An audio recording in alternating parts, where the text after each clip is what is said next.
درویش کامل مرد باصفا حضرت جنید بغدادی رحمۃ اللہ علیہ بڑے دریا دل بزرگ تھے۔ آپ کے گھر کا دروازہ ہر وقت کھلا رہتا تھا کہ طالبان حق جب چاہے آئے اور اپنی دلوں کو یاد الہی کی کرنوں سے منور کر سکے۔ ایک رات دروازہ کھلا دیکھ کر آپ کے گھر میں چور گھس آیا اور آپ کا پیراہن چرا کے لے بھاگا۔ دوسری روز حضرت جنید بغدادی رحمۃ اللہ علیہ بازار سے گزر رہی تھی۔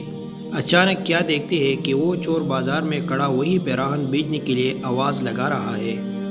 اسی اثنا میں ایک خریدار آگے بڑھا اور کہنے لگا، بھائی یہ پیراہن چوری کا ہوا تو اسے خرید کر میں پھنس جاؤں گا، لہٰذا اگر کوئی شناخت کرے کہ یہ پیراہن واقعی تیرا ہے تب تو میں خرید لوں گا۔ یہ سن کر حضرت جنید بغدادی رحمۃ اللہ علیہ آگے بڑھے۔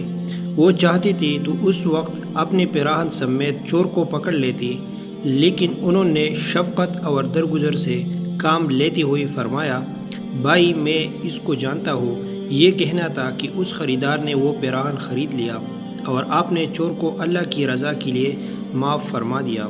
سبحان اللہ و بحمدہ سبحان اللہ العظیم۔ یہ چشم پوشی کیا خوب ہے، بندگی کا یہ سلیقہ کتنا حسین ہے، اور خیر خواہی کا یہ بہترین جذبہ کتنی دلکشی کا حامل ہے۔ معافی کی یہ ادا فراخ دلی اور کشادہ چشمی کی کیا خوب عکاسی کر رہی ہے۔ جزاک اللہ۔